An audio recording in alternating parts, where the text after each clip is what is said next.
நம்ம பாலை வந்து அடுப்பில் வச்சுக்கிடணும். அடுத்து இந்த ஸ்பூனுக்கு 3 ஸ்பூன் தேயிலை போட்டுக்கணும். அடுத்ததாக ஜீனி 15 ஸ்பூன் போட்டுக்கலாம். இஞ்சியை தோல் சீவுன இஞ்சியை 1-2 இடித்து வச்சுருக்கோம், அதை எடுத்து உள்ளே போட்டுக்கலாம்.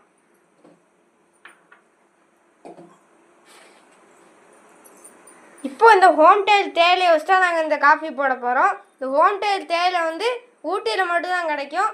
அது மட்டும் இல்லாமல் நாங்கள் ஒரு வாட்டி ஊட்டிக்கு டூர் போகும்போது நாங்கள் இந்த கம்பெனிக்கு போனோம்.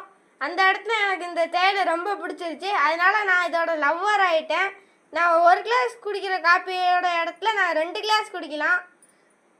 இந்த தேயிலை வேணுன்னா மேலே உள்ள நம்பருக்கு கான்டாக்ட் பண்ணுங்கள்.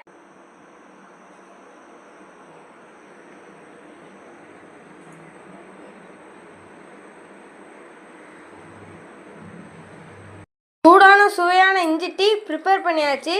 எப்படி இருக்குன்ட்டு நீங்களும் செஞ்சு பார்த்து எப்படி இருக்குன்ட்டு கமெண்ட் பண்ணுங்கள். தேங்க்யூ.